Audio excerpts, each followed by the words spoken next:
Now we continue with the Diamond Sutra.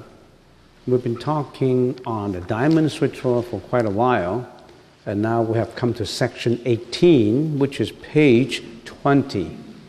For those who just come here for the first time, probably there's a lot of information that we're trying to say that you won't understand because you missed out a lot of these lectures. But well, plant some seeds in your mind. Plant some seeds as to the knowledge of what Buddhism is all about. Have some idea of what Buddhism is all about. It's not about just blessings, about worshipping, about idolizing. No, nothing about that. A lot of people have a lot of misunderstanding about Buddhism because they haven't opened the door of the treasure to look at the inside. They just heard about it. They haven't ventured into the spiritual odyssey, we say. So maybe this is the time that you should start. Not just living the materialistic style of life. Maybe we should lead the spiritual style to balance the two. One cannot just look at material. More and more we find out that spirituality is more important. That's what we are lacking in the modern days. But anyway, without further ado, I would like to go on. Section 18, and I read it out. Subhuti, what do you think? Does the Tathagata possess human eyes? I already explained that. Yes, well-honored one, the Tathagata possess human eyes. So, Tathagata means the Buddha. This is another epithet, names for Buddha. Buddha have generally 10 names, not just Buddha. Tathagata, the well-honored one, and many other names too. The historical Buddha, historically, factually, appeared on earth 2,600 years ago. He's got human eyes, of course, like you and me. Subhuti, what do you think? Does the Tathagata possess Deva eyes? Yes, well-honored ones, the Buddha possesses Deva eyes. What are Deva eyes? What is Deva? Deva is a Sanskrit word, and Deva means divine. Now, what is a Deva eye? Eye implies vision. The vision of the Deva eye is not the same as the human eyes. According to Mahaprajnaparamita Sutra, the Deva eye sees both the near and the far, miles away. Thousands of miles away. Deva means, if we use common English, guardian angels. Guardian angels, or some people call them gods, goddesses. They have Deva eyes. The Deva eye sees both the near and the far, the front and the back. We can't see our back, can we? We can't see our back. But the Deva eyes can see the outside and the inside. We can't see through walls, but the Deva eyes can see through walls. The light and the dark. We can't see in darkness, but the Deva eyes can see in darkness. The top and the bottom. We can't see what is above us. We can't see. We can't see what is below us. But the Deva eyes can see. All without obstructions. It sounds inconceivable. It sounds unimaginable. How can eyes see that? Well, there's so many things in our world that is inconceivable, unbelievable, unbelievable by our senses, which you may not believe sometimes out of ignorance you don't believe. But if you use logic to postulate it, you know that, yeah, there are many things that we don't know. There are many things that our eyes can't see, but even animals can see things we can't see. Even fish can hear miles away that we can't hear. Now, if you just, I don't believe, I only believe in things I hear, I only believe in things I see, then you're restricted in your view. You're restricted in your knowledge. There are many things. So some people will say, Devas, guardian angels, no way, I don't believe them. I never see guardian angels before. That's your restrictions, your obstructions. There are people in other worlds, devas, a higher level world than us. And if you are so obstinate that you only believe in what you see in this world, imagine many years ago we saw ETs, right? ETs is from another planet. You don't believe in ET? I don't particularly believe in the ET per se, but I believe there are other existences in other planets. You may not believe, it's up to you. So Deva eyes, the Buddha, some people we have human eyes, and does the Buddha have Deva eyes? Yes, the Buddha already obtained Deva eyes through practice of meditation. Through practices of meditation. Next, Zubudi, what do you think? Does the Tathagata possess wisdom eyes? So, human eyes, Deva eyes, and wisdom eyes. What is this wisdom eyes? The wisdom eye perceives objects in the realm of emptiness, which is even higher level than Deva eyes. The wisdom eye is possessed by those who cultivate the Stravaka's path. You may not know what is Stravaka. Remember there are 4 levels in Stravaka, the Theravada school: Srotapana, Sakradagamin, and Anagamin, and Arahats. What are these? These are practitioners of meditation who achieve levels of understanding, levels of enlightenment. First level, second level, third level, 4 level. And we call them Srotapana, Sakradagamin, Anagamin, and Arahats. If you become an Arahat, what happened to you? You are free from all mental afflictions. You are beyond life and death. You are beyond reincarnation. Imagine, you don't have any mental afflictions anymore. You don't have anger, you don't have hatred, you don't have jealousy, you don't have fraudulence, you don't have negligence. All those that impurify you, all those that make you suffered, are gone. No more of those. You only feel with compassion. You're pure. No more mental afflictions. Only the foolish would think that I like to be angry. I like to be jealous. Nobody would like that except the foolish. They like to be filled with mental afflictions. I like to be madly in love. Well, you got a problem if you like to be madly in love. You're crazy for love. If the love is not reciprocated, you do all kinds of actions to hurt the other party. So, all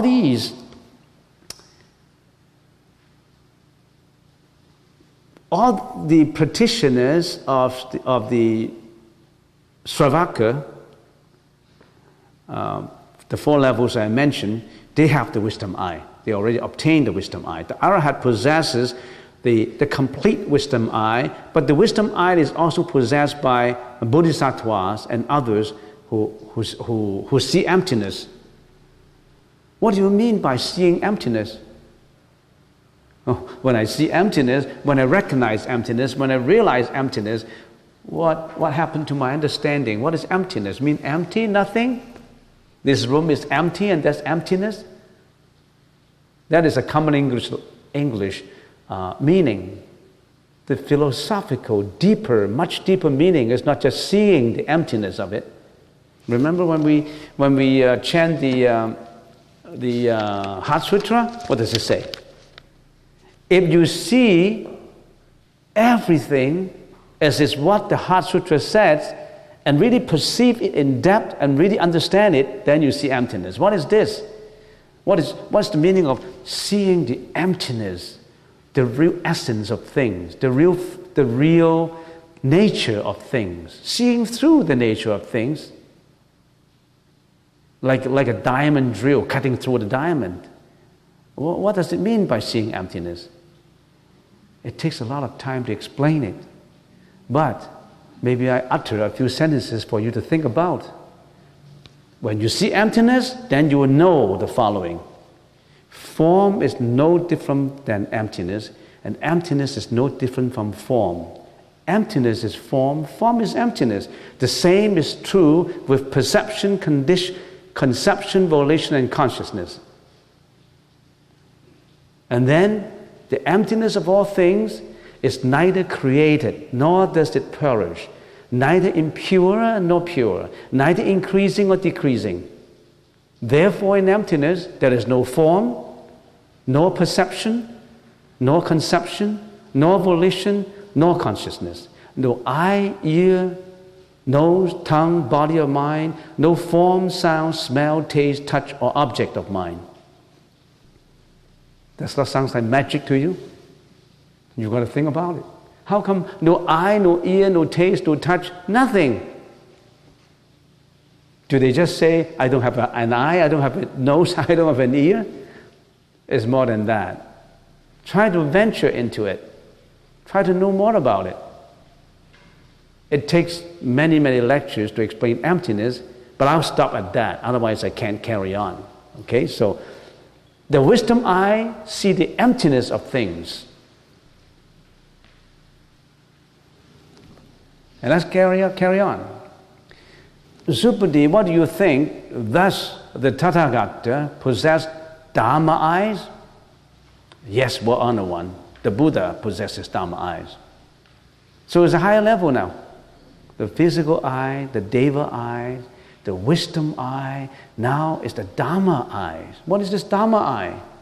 The Dharma eye perceives the means to liberate others as only possessed by bodhisattvas. While the wisdom eye sees the emptiness of all things, the Dharma eyes discerned myriad differences in things. That sounds inconceivable. While the wisdom eye is concerned with the truth of emptiness, the Dharma eye is concerned with the truth of provisional reality, the reality of appearances. That means if you see through emptiness, you are in emptiness. When you are in emptiness, you're beyond life and death, you're beyond mental afflictions. You are, what should I say? You are immersed happily, joyfully in happiness because there's no life and death anymore, no suffering anymore. But that's not enough. You help yourself to be out of suffering, but that's not enough. Why? You've got to help others. Others and you is one. In other words, how can you be happy if all others are unhappy? If all others are unhappy, you can't be happy. Only when everybody is happy can you be happy. You understand what I mean? Only when everybody is happy, then you are happy. Is that logical? If I am the only one who is happy and you are all unhappy, would I be happy? You wouldn't be happy. If you are living in a big mansion, a gorgeous mansion, incomparable, I mean, the most expensive house, and everybody surrounding you live in squatter huts, would you be happy? You would be happy in your own house. But when you walk out to the wild, everybody is in rags, everybody is suffering. And then I say, I walk back to my own house. Then you're restricted. You're restricted in your ego, in yourself. So the Dharma eyes, that means, no, I wouldn't be happy until everybody is happy, unless everybody is happy. And to make everybody happy is not an easy thing to do. Let's start from the family. Can you make all your family members happy? You got brothers and sisters. You make John happy, but Jeanette is jealous about John's happiness. And Jeanette is blaming you. You're trying to make your dad happy. Your mom say, hey, how come dad's Christmas gift is better than mine? I mean, all these Can you make every family member happy? Extremely difficult. You have to put on a show to do that. So, in order to make everybody happy, you must have the power to do so. You must be able to see myriad of differences in everybody. You must understand the personality of everybody. It's possible. If you want to make your family members happy, you try to understand the personality of every member. I understand the person. I see through the personality of my brother John. I know he likes certain things and dislikes certain things. I see through the personality of Jeanette, my little sister. I see through everybody. You got to have that power to do so. That's the power of provisional reality. In other words, you may be able to discern myriad differences in life. That's very powerful. That's the Dharma eye. If you got the Dharma eye, for example, and you're doing your guided meditation, oh, that's powerful. Here's John. I know what he wants. I know his deficiency. I know his improvement. So I walk to him and say, no, this is what you should do. This is what you should do, and this is what you shouldn't do. Then I come to this side and say, no, what you need is different from what he needs. So this is what you need.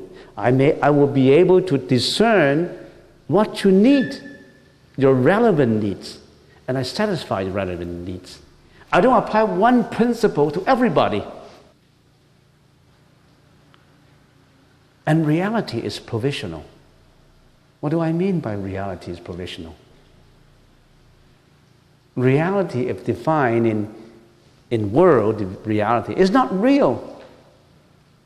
It's provisional. It's just a name. But it's reality. But it's just like provisional existence. Our existence is more or less provisional. Provided many things happen, contribute to our existence. Many causes and effects put together contribute to our existence. If some causes and some effects don't exist, we don't exist. So we exist not on our real self nature. We exist because of causes and effect. Just look at our body, our health. Anything that happens to our health, that affects to our health, that adversely affect our health, we don't exist anymore. We'll be sick.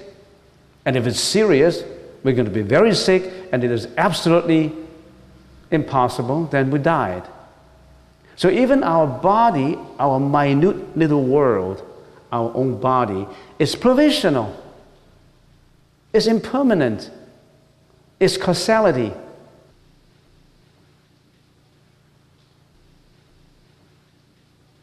But it's amazing. In provisional, that is the unprovisional. In the unreal, that is the real. And we got to look for that. Om Mani Padme Hum. What's the first word? Money. That nature, the Buddha discovered that nature. And he told us through generations, you can find that nature too. I found it. I'm out of life and death. I'm beyond suffering. But you can do the same thing. Is Buddha the God? No. Buddha found that nature.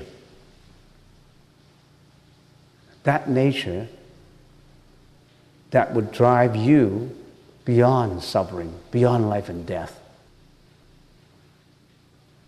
Well, let's carry on.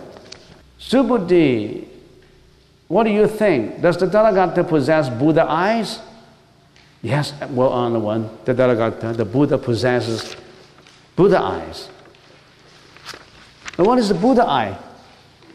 We talk about the 5 eyes. Physical eyes, Deva eyes, wisdom eyes, Dharma eyes, now the Buddha eyes. Now, according to Mahaprajna Paramita Sutra, the Dharma eye enables a bodhisattva to cultivate the Dharma as well as to know the expedient means by which other beings can cultivate the enlightenment. The Dharma eye, however, is not omniscient in its awareness. So a bodhisattva is always practicing to achieve a higher level, the Buddha eye. In other words, the Dharma eye still discriminates. The Dharma eyes still have this trace of discrimination. But the Buddha eyes is free of discriminations. The Buddha eye sees everything, including whatever is seen by other four eyes. It not only sees through in the present, it also sees through in the past and in the future. So this is the highest level. With the wisdom eye, Buddhas see the emptiness of all things, and with the Dharma eye, the Buddhas see the doctrine of emptiness and the Dharma reality. And with the Buddha eye, that includes the power of the other four eyes already. That's the highest level. So the Buddha eye is omnipotent, is omnipresent, and omniscience. There's nothing of which the Buddha eye does not see, or the Buddha does not know. So that's the Buddha eye, the highest level. And I think that's enough for explaining the Buddha eye. Let's carry on. Subhuddhi, what do you think?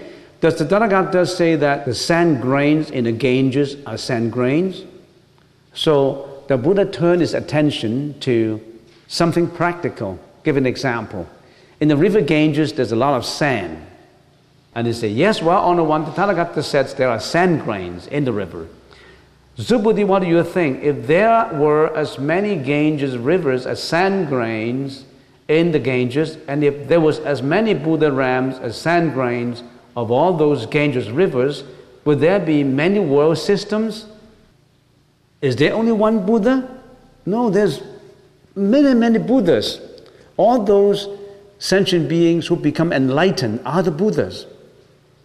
So Buddhism is not just worshiping God. Oh, there's one God and I'm going to worship Him. There's so many Buddhas, all the enlightened ones who are free from suffering, who go beyond life and death, who attain complete enlightenment. They are Buddha. And you've got that nature. I've got that nature. It's just our nature is unexpressed, undiscovered. So there are many Buddhas and there are many sentient beings too. And there are many world systems, many worlds. It's not just, this is in the galaxy, in the universe, this is only one little earth. The Buddha said that 2,600 years ago. We are living not only in this one world. There's many other worlds. And later scientists find out, astrology find out that, yeah, by looking at the telescope, Galileo, looking at the telescope, they know, oh, there's so many galaxies, many millions of miles away. But before the invention of telescope, before science progressed, everybody thought that we are living in this world and there's no other beings, no other planets. But the Sutra says there's immeasurable galaxies, immeasurable suns and moons and stars and planets. The Buddha mentioned that 2,600 years ago. So we are only a grain, like a grain among the sand of the river. But we are very egoistic. We don't think that way. I'm great. I want this, I want that. I want fame, I want reputation, I want money, I want enjoyment, I want happiness, even at the expense of others. Because we are egoistic. And the Dharma Sutra said, we are only a minute part of the whole universe. And it says here, let's continue, many well-honored ones, many, many grain sands, many, many sentient beings, many, many Buddhas, many, many world systems, and many, many galaxies and planets. The Buddha said the living beings in all these world systems have many different minds which are all known to the Tathagata. The Buddha is aware of all the thoughts of all sentient beings. Why? Because the thoughts of sentient beings are delusions that are empty of self-nature. All our thoughts are delusions. How come our thoughts are delusions? I think I'm thinking right. Every one of my thought is good.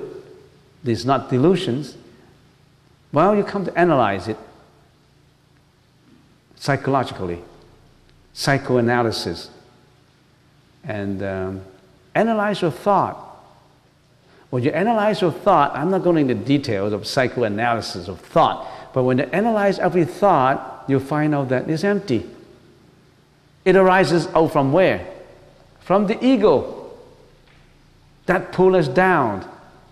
That ego in us is responsible for our downfall. But the Buddha's awareness of all the thoughts of countless beings is like the ocean's awareness of all the waves in the ocean, if we can give an analogy. The waves don't know they are waves. Only the ocean knows about it. Every wave, every little wave, each wave is like an ego striving for illusionary existence. Every wave in the ocean. And only the ocean knows that they are waves. The ocean is like what? The ocean is like enlightenment, and the waves are illusions.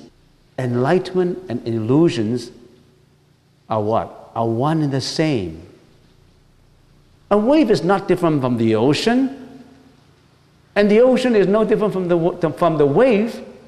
Remember, form is not different than emptiness, and emptiness is not different than form. Form is emptiness, and emptiness is form. Ocean is wave, and wave is ocean. Ocean is not different from wave, and wave is not different from ocean. Enlightenment and illusions are one and the same. Does it confuse you? You don't know what I'm talking about. You have to think about it. When you walk out for lunch, or not in here, in McDonald's, when you are biting on your hamburger and say, what this monk is talking about? You mean hamburger is nothing than mouth, and mouth is not nothing than hamburger? So my mouth is eating something that is not eating in my mouth? So, you think about it. So your money is the same as my money, therefore I can put your money in my money?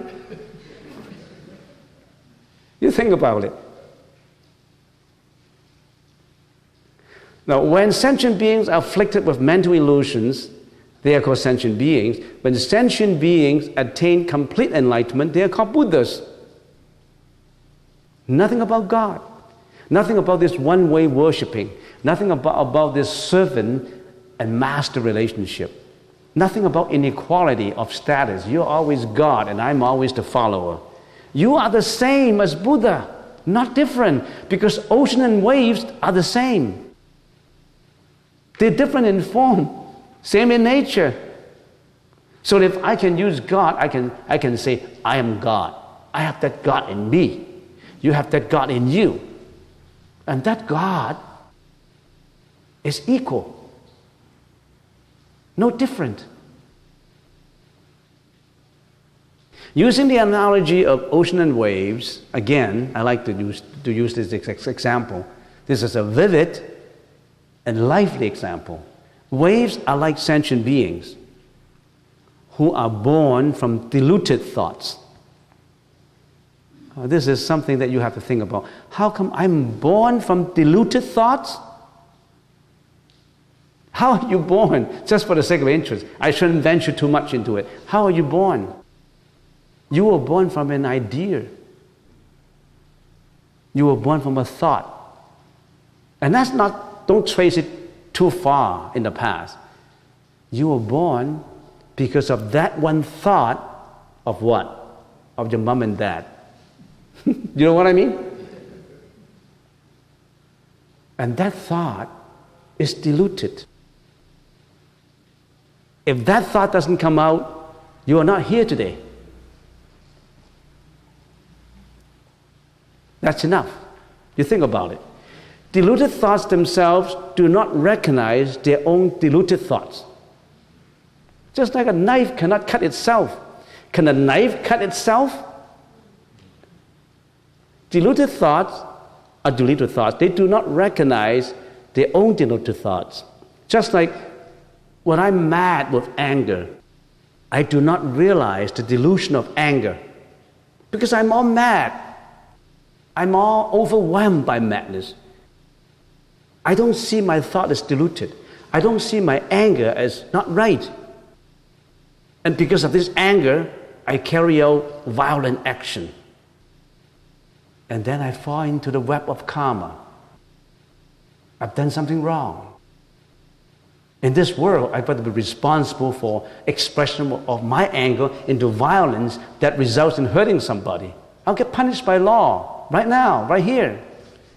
But karma said that is only your what? Your present retribution to your karma. There's also the further karma that goes into the next life. You really have to study karma to understand more about it. Karma, K-A-R-M-A, for those who don't know, I'm always glad that we have the internet. Anything you don't know, you just click it in. Karma, what do I mean? What do you mean by karma? When we don't have that, we usually would have to, before we flip the dictionary. And it took ages for us to find one word. Right now, just click it in. So we're overwhelmed with information these days, and we're all spoiled. Oh, I have to finish this. Okay, and let's hurry up and finish this. Where are these deluded thoughts? They arise from the mind, just like waves arising from the ocean. If you want to find these thoughts, you cannot find it because they change rapidly, they are impermanent, they arise out of causality, they are empty of self-nature. A wave changes every second, very rapidly, and they do not have a permanent form. If you are trying to hold a wave in permanence, you cannot. So if it's not just a wave, if a water is rushing down from a stream, you go to Kamloops, you go to Squamish, you go to a stream and you use a knife and you cut the stream flow, can you stop it? You can't stop stream flow. You cut the water, you can stop the water? It's ever flowing. It's ever flowing, it's non-stop, like a live stream. But if you examine carefully, there is a time that is intermittent. Every life is a live stream.